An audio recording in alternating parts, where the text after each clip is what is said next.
bank which is in focus, and that's IDFC First Bank as well. And this is on the back of its Q3 numbers. Now, the stock's fallen, nearly 6% at the moment, even though it's recovered just a tad bit from its day's lows, as margins and return on asset miss expectations. And, we've had plenty of earnings coming through from a lot of these banks at the size of IDFC First. And it does seem like, at least in terms of the quarter which has gone by, in general, overall, it's mostly with respect to what we've seen so far. But we spoke to the MD and CEO of V Vaidyanathan on the quarter gone by. This is what he had to say. Listen in. What has changed is basically the MFI business, which is about 5-point-something% of the bank of the total book, continues to have issues in the industry, as you might have seen, and for us also. So we have taken increased provisions on the microfinance book. And the good news is that the deposits of the bank is coming very strong, because deposits of the raw material to do business, and that's coming very strong.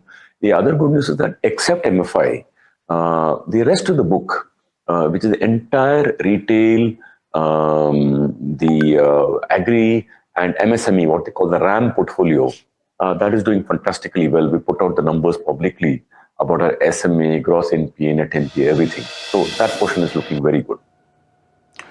Mr. Vaidyanathan, I want to spend maybe a couple of questions on microfinance, and then we'll move on to the rest of the book. But, the guidance that you seem to be giving is that Q4 things are likely to peak on the credit cost from the microfinance front. What's giving you that confidence? How soon do you think that turnaround will happen then, after the peak is hit? We believe that this year, the quarter that's going through right now, because we analyze flows, there is a certain portfolio, there is a certain collection percentage, and when you multiply that collection percentage with that flow, then you can get a sense of what will be the expected provisions for microfinance in this quarter. We believe it will be higher than what we provided in Q3 also, so it will be higher. But our assessment shows that after Q3, that is after Q4, then Q1 should be less than Q1 of 26 should be less than Q4 of 25. Yeah, that's our assessment. This is this has certain assumptions built into it, so we've got to watch it very carefully, and we'll report the numbers as they are to the street. All right. Lastly, on the microfinance front, the broader industry, as you mentioned, is facing some amount of stress, and that's also visible on your portfolio. Now, you've reduced that portfolio to about 11,000 odd crore. What is the appropriate ratio, according to you, for microfinance in the overall book, so that your margins don't get affected any further, but you're also protected from the excessive stresses in this?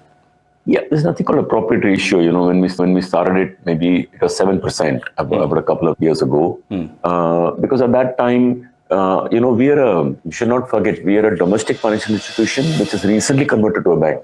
Unlike many other banks who've been around for maybe 20, 30 years, 40 years, 100 years, they've always built some sort of a priority sector portfolio or weaker section priority sector portfolio in their book. We start overnight like a 1 lakh crore DFI converting to a bank. So what happens is that this was the way for us to meet the priority sector loan, particularly weaker section priority sector loans. So there's no right or good number, but it was 7%. We will, and as we speak, it's come down to something like about 5% odd. By end of next year, we expect this book to be about 3.5%. Yeah. So, and I think at that stage will be quite stable, because by that time, remember, the new norms of the industry also would have come in, and portfolio will be hopefully safer. Okay. Coming to the broader business now, if you were to look at the way the various segments have grown, now what we are noticing when I look at it, gold loan book about 145%. You've taken your vehicle finance book about 18.5% in growth terms. Credit card portfolio as well, the loans are seeing an uptick. What is the sector that you want to continue growing in the current environment, and what is probably not looking so exciting right now? See, what is not looking so exciting is microfinance business. As you can see, we have put out, that's pretty obvious. But apart from that, we have put out for our bank product by product. We don't mask it in overall numbers of retail. Retail, of course, is doing very well. Asset quality is, I'll read out the numbers to you. Our gross NPA in retail is 1.63%. Our net NPA is 0.59%, and our SMA is only 0.82%. Yes. So you can see that this is a really tightly controlled book. Credit cost is also behaving well. So overall, it is doing well. But to your more specific question, our key business lines which we are growing, home loans is growing well. You've seen grown by about 25%. Loan against property is growing well. That's growing about 18%. Business banking group, like working capital financing to small entrepreneurs by taking property as collateral, that is one of our big growth areas. Gold loan is a growth area. Gold loan is, of course, optically looking like 100% plus, but that's because it's coming from a low base. We started the business just 2 years ago. So these are the, commercial vehicle financing is also priority sector requirement. That's also will grow. We'll also grow our Kisan credit card portfolio because we need the priority sector, and that's also property backed. So we like all these businesses. We are building the bank in a very strategic way, whereby all these businesses are growing, and they're growing well, as you can see. Right. I want to touch on deposit growth as well. That part of the story is looking fairly strong, on the customer deposit front as well as specifically smaller retail. I just wanted to get a sense from you what the upcoming quarters are going to look like, because the expectation is that in come February, there might be a rate cut announcement, and that might then affect margins for most banks. Well, these are givens, and we should take it as it comes, and we should run our business accordingly. But as far as deposit growth is concerned, frankly, you've seen last 5 years at a stretch, we've been growing deposits very, very well. Our incremental credit deposit ratio is only 75% for a long time now. Deposit is coming strong. We don't worry. We're not troubled by it. Our service levels is a key strategy, and the digital technologies where we give customers great experiences is our key strategy. As far as growth for the future is concerned, our own expectation is that that our requirement for deposits itself will come down next year a little, because a lot of the legacy money has been repaid. So therefore we'll have less burden on us in terms of raising deposits. Right. And really, that's probably good news for the bank.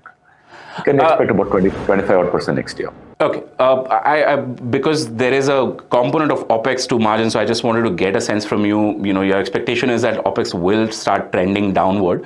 How much can we expect that downward revision to be? Are you also seeing some amount of turnaround on the loan loss provisions as the things around microfinance start improving?